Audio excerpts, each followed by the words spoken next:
우리가 예수님께서 이 땅에 오셔가지고 하신 사역들을 우리가 이제 구분해 보면 크게 세 가지로 구분할 수 있겠습니다. 하나는 가르치는 사역입니다. 천국 복음을 전하는 그런 가르치는 사역이었고, 두 번째는 병을 고치시고 또 먹이시는 이와 같은 치유와 회복의 사역이십니다. 성도 그 사람들의 필요를 따라서 그들에게 공급하시는 이런 치유 사역을 행하셨고요. 세 번째는 우리를 구원하시기 위하여 십자가의 사역을 감당하셨습니다. 오늘 우리가 예수님의 인격, 우리의 인격의 본을 예수님을 찾아야 하고, 우리가 이 땅을 살아가면서 하는 일의 본을 예수님에게 둔다면, 오늘 우리 연극 포효와 같이 예수님의 인격과 사역을 닮아 자라가는 그런 삶을 우리가 살아간다면, 오늘 우리도 예수님께서 하신 일을 따라서 이 땅을 살아가면서 천국 복음을 우리가 전하는 것이고, 또 우리 주변에 있는 우리 가난하고 아프고 힘든 이웃을 우리가 돌아보는 사역이 우리의 삶이 되어야 하며, 무엇보다도 예수 그리스도의 그 십자가와 부활의 복음을 증거하는 삶이 되어야겠습니다. 여러분, 내가 있는 그 자리에서 예수님께서 하신 일들을 본받아서 우리가 살아간다면 하나님은 우리를 통하여서 놀라운 일들을 행하실 것입니다. 여러분, 속도보다 방향이 중요하다라는 말이 있습니다. 물론 때로는 우리가 힘을 내서 속도감 있게 행하는 일도 중요하지만, 그러나 인생의 방향과 목적이 매우 중요합니다. 나중에 이 길이 아닌가벼 하면서 우리가 지나온 길을 돌아봤을 때 잘못된 길로 갔다면 여러분, 그때는 후회한들 너무 늦은 것입니다. 여러분, 방향이 중요합니다. 우리가 이 세상을 살아가면서 무슨 말을 듣고 무슨 일을 행하느냐, 우리가 세상의 방식대로 또는 언론이 이런 들려주는 이런 걸 떠나서, 또는 내가 좋아하는 유튜브 보면서 내 삶의 방향을 정하는 것이 아니라 주님께서 가신 길, 주님께서 가라고 하신 길, 우리가 주님께서 인도하신 그 길을 따라서 우리가 살아가야 될 줄 믿습니다. 우리가 각자가 살아가는 환경이 다릅니다. 또 지역이 다르고 만나는 사람들, 하는 일들이 다 다르다 할지라도 우리가 주님 안에서 같은 마음과 같은 뜻을 품고 우리가 흩어져 살아간다 할 때 하나님께서 우리를 통하여서 역사하시는 것입니다. 한 사람이 일하는 것보다 두 사람이 함께 하는 것이고, 우리가 같은 마음을 가지고 주님의 일을 행할 때 하나님께서는 우리를 통하여 놀라운 일들을 나타내실 줄 믿습니다. 오늘 말씀은 예수님께서 갈릴리 서북쪽 해안에 위치한 가버나움에서 있었던 놀라운 기적에 관한 말씀입니다. 예수님은 이 갈릴리 중심에 있는 이 가버나움 지방에서 특히 많은 이적과 기적을 행하면서 말씀을 가르치시고 전도하셨습니다. 예수님께서 병을 고치시니까, 예수님께서 귀신 들린 귀신을 쫓아내니까 이 소문이 난 겁니다. 소문이 빠르게 퍼지면서 가는 곳마다 예수님을 보려고, 예수님을 만나려고 하는 사람들이 가득하게 되었습니다. 그러니까 예수님이 가시는 곳마다 소문을 듣고 사람들이 찾아왔다라는 거죠. 올 한 해 우리 교회도 이 예수님의 복음이 가득하고 사랑이 넘치는 교회로서 성경의 이 데살로니가의 교회처럼 이 믿음의 역사와 사랑의 수고, 또 소망이 있는, 정말 이 믿음의 본을 보이는 이러한 소문이 가득한, 아름다운 소문이 가득한 그런 교회가 되었으면 좋겠습니다. 예수님께서 이 가버나움의 한 집에 머무실 때, 그때도 사람들이 발 디딜 틈 없이 많은 사람들이 모였습니다. 예수님의 이러한 기회 때, 이런 사람이 모일 때 이걸 그냥 지나치지 아니하시고 그들에게 가르치신 것입니다. 천국에 대하여, 복음에 대하여서 이게 많은 것들을 가르치시면서 그런 여념이 없이 그렇게 보내셨을 텐데, 바로 그때 오늘 말씀해 보니까 4명의 사람이 중풍병으로 오랫동안 고생했던 한 사람을, 아마 친구였겠죠. 잘 아는 지인이었을 겁니다. 이 친구를 들것에 실어서 어깨에 메고는 예수님이 계신 곳으로 찾아오게 된 것입니다. 3절에 보면 한 중풍병자를 4사람에게 메어가지고 예수님께 데려왔다라고 말하는 거 보면은, 메다라는 거는요, 들어 올려 지탱하다. 그러니까 이 떠맡아서 지탱하는 것을 말합니다. 이 중풍병자가 지금 얼마나 심각한 상태인지를 아는 거예요. 굉장히 스스로는 아무것도 할 수 없을 만큼 꼼짝 못하는 그런 정말 병 가운데 있는 그런 불행한 그런 사람이었는데, 친구가 4명의 사람이 그를 메어왔다라는 것입니다. 사람들이 북적여서 예수님께 다가갈 수 없는 그런 상황에 직면하면서 길 좀 내달라고, 좀 예수님을 만나야 합니다, 이 사람 정말 지금 아픕니다 라고 하면서 말하는데 사람들이 길을 내주지 않는 것입니다. 그런데 오늘 말씀에 이 중풍병자를 맨 4명의 사람이 포기하지 아니하고 예수님께 다가가는 것을 보게 되어집니다. 저는 이 말씀을 보면서 만약 이 중풍병자를 돕는 사람이 한 사람이었다라고 하면 벌써 포기하지 않았을까 생각합니다. 몇 번 시도하다가 사람이 많고 길을 내주지 않으니까 지금 이 사람이 급합니다라고 아무리 한 사람이 외친들 아무도 들어주지 않으면, 또 여러분 중풍병자니까 사람들이 더 부정하다 생각하지 않겠습니까? 이 부정한 병자, 언제 병이 올릴지 모르는 이 사람에 대해서 막 욕을 하거나 사람들이 거부한다면, 한 사람이 도왔다면 벌써 그냥 집으로 돌아갔을 것 같은 생각이 들어요. 그런데 4사람이니까 계속 시도한 것입니다. 한 사람이 내려놓고 싶어도 3사람이 같이 하니까 포기하지 않고 일하게 된 것입니다. 한 사람이 지쳐도 함께 하는 사람들이 있으니까 참고 예수님께로 전진하게 된 것입니다. 전도서 4장 12절 말씀에 보면요, 같이 읽겠습니다. 한 사람이면 패하겠거니와 2사람이면 맞설 수 있나니 세 겹줄은 쉽게 끊어지지 아니하느니라. 아멘. 딱 이 말씀이에요. 딱 이 말씀입니다. 한 사람이면 절대로 할 수 없는 일들, 맞설 수 없는 일이지만 2사람이며 3사람이면 서로 의지하면서 앞으로 나아갈 수 있다는 것입니다. 여러분, 이것이 함께하는 힘입니다. 우리가 모든 일에 이렇게 힘을 모아서 행할 때 더 놀라운 일들, 할 수 없는 일들도 할 수 있게 되어지는 것이고, 한 사람이면 못할 수 있는 일들을 함께 할 때 하나님의 놀라운 일들이 일어나게 되는 줄 믿습니다. 그 집의 입구부터, 예수님이 있는 이 입구부터 사람들이 꽉 차 있으니까 들어갈 수 없게 되자 이들이 놀라운 생각을 하게 됩니다. 이 4사람이 그 사람을 메고선 지붕으로 올라간 거예요. 옥상을 올라가 가지고 그 지붕을 뚫어 가지고 그 상을 메어다가 이렇게 내리게 된 겁니다. 여러분, 당시 이 팔레스타인의 지붕의 구조가 이렇게 뜯기 쉽은 그런 구조로 되어 있다라고 합니다. 여러분, 그렇다 할지라도 한 사람 살리기 위해 지붕을 뜯으려는 생각, 여러분 일반적으로는 할 수 없는 그런 생각이지요. 지붕을 뚫어서 그 집을 망가뜨릴 정도로 이 사람을, 내 친구를 살리겠다라는 이 마음을 가진 것, 오늘 제목처럼 영혼을 사랑하는 마음이 가득했기 때문에 그들이 지붕까지도, 이 천장까지도 뜯을 수 있었다라는 것입니다. 이 사람을 고칠 수 있는 것은 예수님밖에 없다라는 거죠. 이런 간절한 마음이 그들이 결국에는 지붕까지 올라가 가지고 그 지붕을 뚫고 나서 그들이 그 사람을 주님 앞으로 내릴 수 있었다라는 것입니다. 사랑하는 여러분, 우리가 이렇게 한 영혼을 사랑하는 마음이 간절한 마음을 갖기를 간절히 소원합니다. 여러분, 우리가 살다 보면 사람으로 인하여 실망할 때가 많습니다. 사람이 싫어가지고 상처받고 믿고 화나는 일이 많지만, 여러분 근본적으로 그리스도인들은요, 그럼에도 불구하고 영혼을 사랑하고 영혼을 불쌍히 여기는 마음을 우리가 가지고 살아가야 한다라는 것입니다. 여러분, 예수님께서 이 모든 것을 다 지켜보셨습니다. 예수님께서 저 사람들이 소란을 일으키면서 결국 지붕을 뚫고 먼지가 내리는 가운데 그 상이 내려오는 것을 다 보고 계셨습니다. 그런데 예수님께서는 저들을 꾸짖지 않으셨어요. 화내지 않으셨습니다. 자기 사역을 방해한다고 저 사람들을 물리치지 않으시고 5절 말씀에 이렇게 말씀합니다. 예수께서 그들의 믿음을 보시고 중풍병자에게 이르시되 작은 자야 내 죄 사함을 받았느니라 하시니, 예수님께서는 자신이 하는 일들을 방해하고 소란을 일으킨 저들의 그 행동을 오히려 믿음으로 한 행동으로 여기시면서 그들의 믿음을 보시고 이 중풍병자에게 내 죄 사함을 받았느니라 라고 하면서 죄를 사하여 주셨습니다.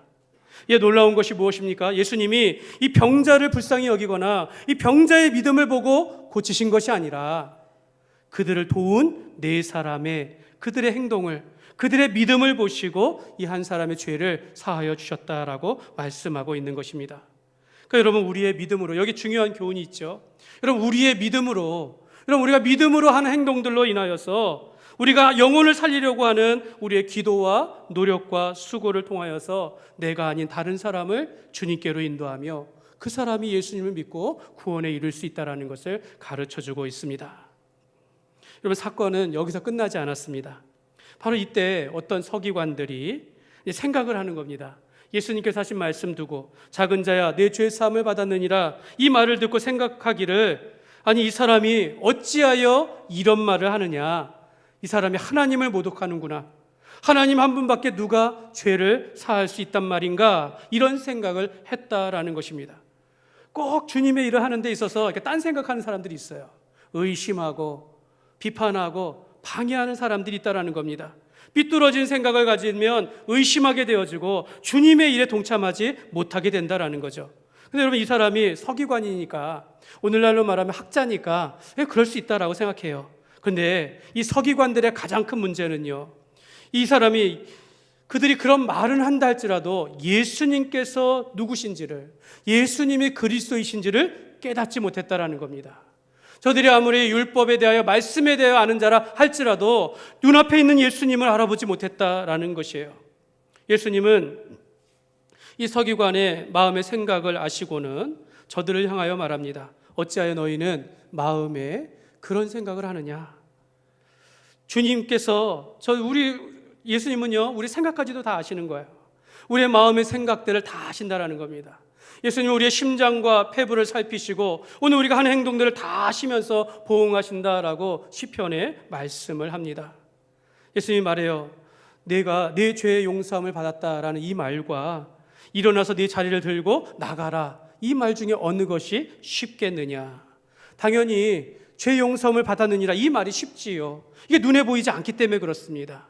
내가 자리를 들고 일어나라라는 것은요, 중풍병자가 병이 나아야 하기 때문에 이 말이 어렵다라는 겁니다.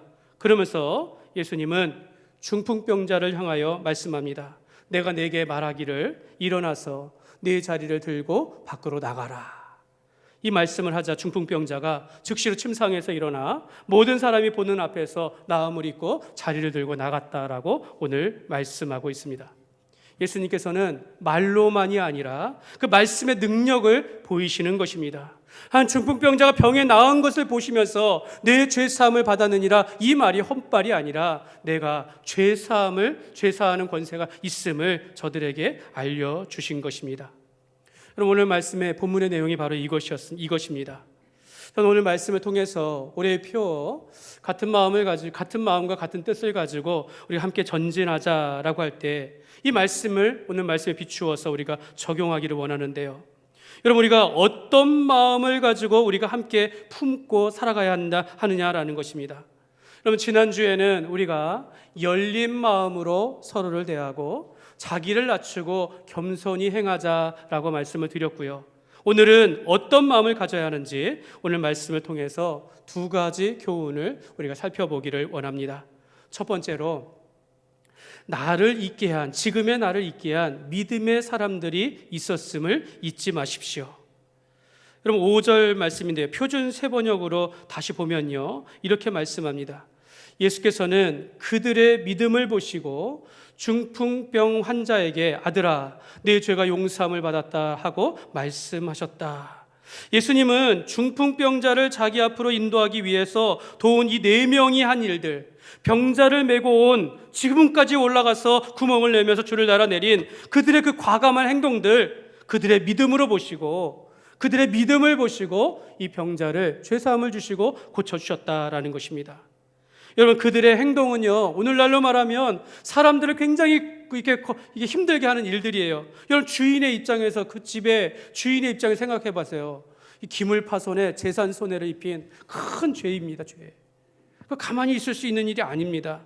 중풍병자를 많은 사람들 앞에 데려왔으니 얼마나 사람들이 불안해하겠습니까? 다른 사람에게 피해를 주는 행동이었음에도 불구하고 예수님은 친구를 위하여 한 저들의 행위를 믿음으로 받으셨다라는 것입니다. 저들의 믿음이 얼마나 귀한지 저들의 믿음을 보시고 이 중풍병자의 죄를 사하여 주셨다라고 말씀하고 있는 것입니다. 사랑하는 여러분, 여러분이 오늘 예수님을 믿고 여러분이 이 자리에 오기까지 또 주님 안에서 오늘 살아가게 된 것이 과연 여러분만의 믿음으로 된 것일까라고 한번 돌아보십시오. 여러분, 그렇지 않습니다. 오늘 말씀을 비추어 보면 오늘 우리가 이 자리에 있도록 우리를 도운 사람들이 있었다라는 것입니다. 저도 제 삶을 돌아보면 정말 그렇습니다. 제가 어려서 시골에서 자랐는데 지금은 뭐 이제 큰 도시가 된 그런 그 시기지만 옛날에 진짜 시골이었습니다. 시골에서 과연 내가 어렸을 때 말하기 좀 그렇지만 아무튼 그런 초라한 모습으로 막 그렇게 살았는데 내가 교회에 나갈 수 있었다라는 거, 그거 자체만 해도 얼마나 큰 애고, 교회를 다녔는데 믿음을 지키며 여기까지 오게 된 것, 이거 제 힘으로 된 것이 아니다라는 생각이 드는 거죠. 사도 바울의 고백처럼 나의 나 된 것은 하나님의 은혜로 된 것이라는 이 고백에 딱 맞다라는 겁니다. 저를 어렸을 때 교회로 인도했던 작은 누나가 있었고, 또 교회에서 저를 붙잡아 주시고 사랑으로 돌봐주신 목사님이 있었기 때문에 제가 믿음이 자라지 않았을까라는 생각을 해요. 교회 다니면서 함께했던 그 믿음의 친구들, 동기들, 그 친구들이 지금도 있어요. 그들이 함께했기 때문에 믿음 안에서 자라게 됐다라는 생각을 늘 그렇게 감사합니다. 아마 모르긴 몰라도 저를 위해서 기도해 주신 분들 많았을 거라고 생각해요. 정말로 저를 왜 교회 안에서 정말로 중고등부를 위하여, 초등학생들을 위하여, 자라는 자녀들을 위해서 기도해 주는 그런 많은 사람들이 있었기 때문에 오늘의 내가 있지 않았나 생각하는 거죠. 나는 중풍병자와 같이 사실은 허물과 죄로 죽을 수밖에 없는 그런 존재였으나 누군가의 기도 덕분에, 누군가의 도움 덕분에 하나님께서 나를 위해 사람을 보내시고 상황을 열어주시면서 오늘 이 자리로 있게 하셨다라는 것을 깨닫게 되어집니다. 여러분은 어떻습니까? 여러분도 저와 같이 이 모든 것이 나의 나 된 것은 하나님의 은혜라고 고백하게 되는 줄 믿습니다. 그때 나를 교회로 인도했던 그 사람이 있었기 때문에 오늘의 내가 있는 것입니다. 그렇기 때문에 그분들을 우리가 기억하며 감사해야 한다라는 거죠. 우리가 예수님을 구주로 영접하고 지금 이렇게까지 우리가 신앙생활을 하기까지 얼마나 많은 분들의 기도와 많은 분들의 수고와 사랑이 있었다라는 것을 잊지 말아야 합니다. 내가 누군지는 다 기억하지 못할지라도 하나님은 하나님 적어도 4사람 이상, 적어도 많은 일들을 행하시면서 오늘 이 자리를 이끄셨다라는 걸 여러분 꼭 기억하셔야 한다라는 거죠. 우리 교회 등록하시거나 우리 교회분들은 이제 새가족 교육이라고 해서 확신반 교육을 하면서 삶을 좀 이렇게 나눕니다. 어떤 분은 말해요. 그때 나를 교회 가보라고, 내 어린아이가 친구가 없으니까 교회 가보라고 이렇게 권면했던 그 권사님 때문에 교회를 나가기 시작했다라는 겁니다. 어떤 분은 그때 한 여전도사님이 내 힘든 상황을 보고 모르는데 찾아와서 기도해주고 교회로 인도해 주셨다라는 것입니다. 어떤 분은 어렸을 때 교회 가지 않으면 그렇게 혼내는 엄마 때문에 그 힘으로 지금도 가게 되고, 아빠가 목사님이기에 어려서부터 엄격하게 대하시나 늘 교회에 대해서 모범으로 살라라고 그렇게 부담을 주었는데, 그때 교회 옆에서 어머니가 함께 기도하며 기도를 가르쳐 주셨던 그 어머니 때문에 지금도 신앙생활 한다라고 이야기합니다. 어떤 분은 아내가 나를 위하여 참아주고 끝까지 권면하며 사랑했기 때문에 내가 오늘 이 자리에 나오게 되었다라고 고백을 합니다. 아마 여러분이 예수님을 믿고 여기까지 오기까지 참 많은 분들의 그런 기도가 있었고 도움이 있었고 수고가 있었다라는 것을 여러분 꼭 기억해야 한다라는 것입니다. 여러분, 종교개혁자 칼빈은요 말하기를 자기가 예수를 믿기까지 하나님의 섭리에 의한 은밀한 인도하심이 있었다라고 그렇게 고백을 합니다. 여기 칼빈이 한때는 미신에 빠져가지고, 이렇게 미신적인 신앙에 빠져가지고 문제가 있었을 때 사촌형 피에르 올베르탕이 자기를 그런 신앙에서 일깨워 줬다라는 거예요. 자기가 여기까지 오면서 큰 일들을 하기까지 많은 친구들이 있었고 좋은 목사님을 만났고 좋은 신앙의 그 교수들이 있었기 때문에 내가 여기까지 왔다라고 칼빈도 고백을 합니다. 여러분, 우리의 삶 속에서 일상적으로 만나는 사람들이든 또 모르는 사람과의 새로운 만남이든 하나님께서 우리를 위하여 빚어가시는 그런 만남을 허락하신다라는 것입니다. 지금도 사실 우리의 기억은 없겠지요. 그러나 분명히 나를 위하여 그때 어렸을 때 수고했던 그 어른들이 계셨다라는 거죠. 오늘 우리 교회가 여기까지 오기까지 얼마나 많은 사람들의 기도와 헌신이 있었다라는 것을 우리가 기억하는 것입니다. 아마 나중에 여러분 천국에 가시면 주님께 한번 물어보시기 바랍니다. 주님, 나를 구원하고 부르실 때까지 얼마나 많은 사람들을 보내셨는지 한번 물어보시기 바랍니다. 나 한 사람 살리기 위해서, 나 한 사람을 믿음으로 우리의 구원에 이르게 하기 위하여 얼마나 주님께서 많은 사람들을 내게 붙여주시고 얼마나 많은 일들을 행하셨는지를 우리가 기억하고 깨닫는다면 오늘도 감사하고 또 감사하며 살아가야 하는 것입니다. 저와 여러분을 여기까지 인도하신 그 하나님의 은혜에 우리가 감사하면서 오늘 우리도 다른 사람들을 위하여 섬기며 사랑하며 살아가야 될 줄 믿습니다. 두 번째로 우리가 영혼을 사랑하는 같은 마음을 품으십시오. 오늘 우리가 받는 교훈이 이것입니다. 영혼을 사랑하는 같은 마음을 가지시길 바랍니다. 한 영혼을 살리기 위하여, 한 영혼을 구원에 이르게 하기 위해서 우리가 함께 이 영혼을 사랑하는 마음을 우리가 품어야 한다라는 것입니다.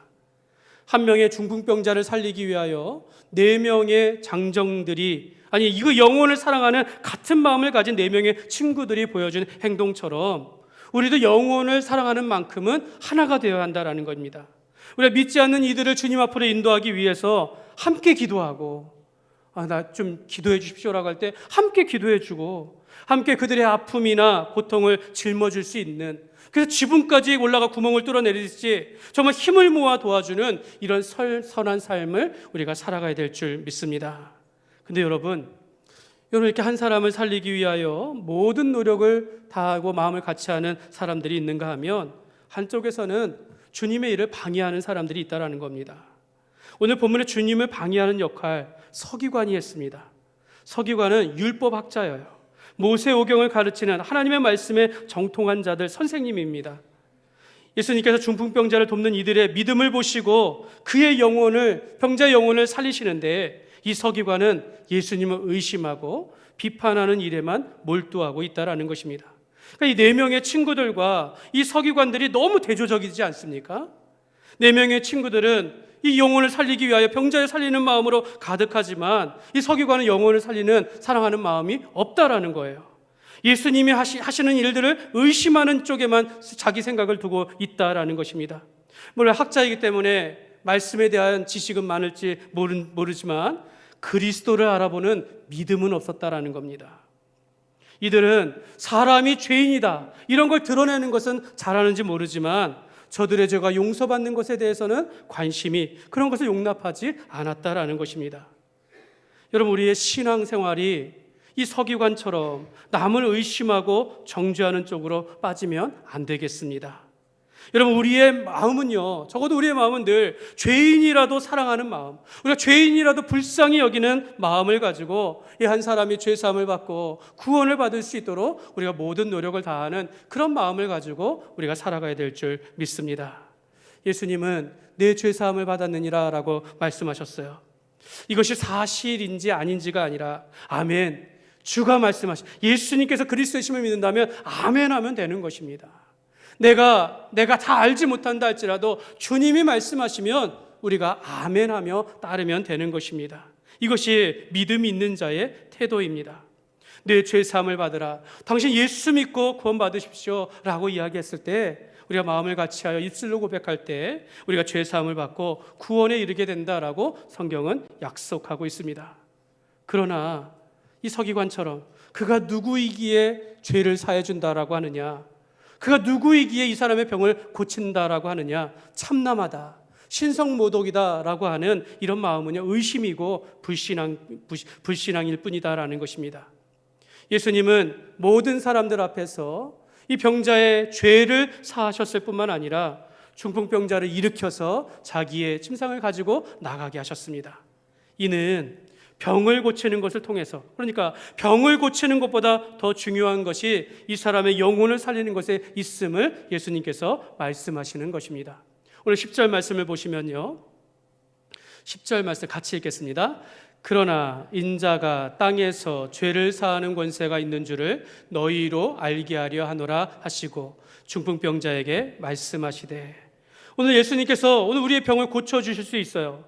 예수님께서 우리의 문제를 해결하실 수 있습니다. 오늘 내게 힘든 문제들을 하나님께서 사람을 통해서 도와줄 수도 있고 문제를 해결하며 나아갈 수 있는데요, 주님께서 우리의 기도를 응답하실 때가 있는데요, 그 목적이 뭡니까? 우리를 살리시기 위함이다라는 겁니다.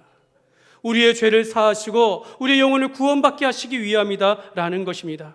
여러분 우리가 병에서 또 또 낳고 또 우리가 막혔던 문제가 풀렸을 때 또 우리가 문제가 해결되고 하나님께서 우리에게 복을 주시고 형통하게 하실 때 우리가 살아계신 하나님을 깨달으며 하나님께서 우리를 위하여 예수님을 보내주시기까지 우리를 사랑하셨음을 우리가 깨달아야 한다라는 것입니다. 사랑하는 여러분, 예수님은요 오늘 우리에게도 죄를 사하는 권세를 주셨습니다. 물론 이제 천주교의 사제처럼 이제 고해성사를 듣고 죄를 사하노라 이렇게 말하는 것은 아니에요. 우리가 예수 그리스도의 십자가의 보혈의 능력을 믿고 보혈의 공로를 믿고 다른 사람들에게 예수님을 소개할 수 있다라는 겁니다. 우리가 다른 사람을 주님 앞으로 인도하고 우리가 도움을 주면 성령님께서 우리의 믿음을 보시고 역사하신다라는 것입니다. 요한복음 20장 23절 말씀해 보면 이렇게 말씀합니다. 같이 읽겠습니다. 너희가 누구의 죄든지 사하면 사하여질 것이요 누구의 죄든지 그대로 두면 그대로 있으리라 하시니라. 아멘. 여러분이 용서하지 않으면 하나님도 용서하지 않는다라는 겁니다. 근데 거기에 뜻이 있는 것이 아니죠. 너희가 다른 사람을 용서하면 하나님도 그를 용서하리라라는 것, 이것이 바로 하나님의 마음이다라는 것입니다. 이는 예수님께서 우리 죄인을 구원하시기 위하여 십자가에 못 박혀 죽으셨기 때문에 예수님을 믿는 자마다 죄 사함을 받는다라는 예수님께서 이미 십자가의 사역을 성취하셨기 때문에 우리는 믿음으로 사람들 주님께로 인도하면 그가 죄 사함을 받는다라고 말씀하고 있는 것입니다. 그렇기 때문에 여러분, 우리가 중풍병자를 살리기 위해 4명의 친구의 수고 헌신과 같이 오늘 우리가 한 영혼을 살리기 위하여 우리가 믿지 않는 자들을 주님께로 인도하기 위해서 우리가 함께 기도했으면 좋겠습니다. 우리가 함께 마음을 모아 그 사람을 위하여 돕는 일에 함께 하였고 우리가 주님을 위해서 선한 삶을 살아가야 될 줄 믿습니다. 그러므로 여러분, 한 영혼을 사랑하는 마음을 함께 품고 영혼을 살리는 일에 함께하는 새해가 되시기를 주님의 이름으로 축복합니다. 말씀을 맺겠습니다. 예전에 어떤 분이 이제 가끔씩 얘기해요. 우리 교회가 이제 고쳐져야 할 것에 대해서 이제 이렇게 말씀하시기를, 새로 오시는 분들이 이제 기존에 먼저 계신 성도님들과 가까이 하는 것이 이제 힘들다라는 그런 말씀을 하신 분들이 있습니다. 아주 민감한 부분이긴 합니다. 우리가 다 하나님의 가족이고 또 주님 안에서 형제 자매라고 하는데 한 교회 안에서 새로 오신 분들과 또 기존의 분들이 친해지고 또 이렇게 친밀해지는 거, 이게 어려운 것이다라는 거죠. 그래서 여러분, 큰 교회 가는 겁니다. 큰 교회. 이런 거 힘들어가지고 이런 거 저런 거 보기 싫으니까 큰 교회 가서 조용히 신앙생활 하려고 한다라는 거죠. 저는 기존에 우리 먼저 오신 분들이 또 먼저 계신 분들이 우리가 새로 오신 분들을 차별하거나 일부러 멀리한다, 전혀 그렇게 생각하지 않습니다. 그냥 우리가 그렇게 잘 못하기 때문에 그렇다라는 거죠. 예전에는 이런 노력이 필요 없지만 지금은 그런 노력들이 필요한 우리가 그런 시대에 살아가고 있는 것입니다. 여러분, 내가 이 자리에 있기까지, 사실 오늘의 내가 있기까지 얼마나 많은 사람들이 나를 도와주고 나와 함께하며 나에게 이렇게 함께하고 기도해줬다라는 걸 생각한다면 오늘 우리도 새로운 분들을 위하여, 우리가 함께하는 분들을 위해서 우리가 수고해야 한다라는 것입니다. 사랑하는 여러분, 오늘날 우리 주위에서는요, 혼자서는 정말 일어서기도 힘들고 혼자서는 희망이나 소망을 품지 못하는 그런 사람들이 많이 있습니다. 오늘날 많이 외로워하고 많이 힘들어하는 분들이 우리 주위에 많습니다. 스스로 어떻게 예수님을 알고 예수님께로 나아올 수 있겠습니까? 여러분, 우리 교회가 그런 삶의 목적이나 방향을 잃어버린 사람들에게, 외롭고 힘든 사람들에게 소망을 주는 교회가 되시기를 주님의 이름으로 축복합니다. 여러분, 우리가 영혼을 사랑하는 마음을 가지고 있으면 여러분, 사람들의 필요가 보여요. 그들의 외로움과 그들의 무엇이 필요한지를 보이게 되어지면서 우리가 도울 수 있는 것입니다. 예수님이 그들의 믿음을 보시고 그 환우에 죄를 사하시며 병을 고치신 것처럼 오늘 우리가 함께 믿음으로 하나 되어서 많은 영혼을 살리는 그런 삶을 살았으면 좋겠습니다. 이런 구원받는 당사자의 믿음도 필요하지만 그를 위하여 많은 주변의 믿음의 사람들이 함께해야 한다는 것을 말씀하고 있는 것입니다. 저와 여러분이 그러한 사람들을 주님께로 인도하는 선한 역할을 하였으면 좋겠습니다. 그러기 위해서 우리가 기도하는 일이 있으면 또 기도에 부탁이 있으면 함께 기도하고 또 사랑하고 섬기는 일에 함께 동참하고 주의 일에 함께하는 삶이 되시기를 바랍니다. 여러분이 속한 가정에서 남편을 위하여 아내를 위하여 수고하고 자녀를 위하여 믿음 안에서 살아가게 되어진다면 가정이 화목하며 하나가 되게 될 것입니다. 여러분이 서 있는 곳마다 우리가 함께 마음을 같이하여 우리가 살아간다면 여러분이 있는 그 자리에서 복음의 능력이 나타나는 삶이 될 것입니다. 올 한 해 우리가 영혼을 사랑하는 이 마음을 우리가 함께 품고 주님께서 우리를 통하여 행하시는 놀라운 일들이 가득한 한 해가 되시기를 주님의 이름으로 축원합니다.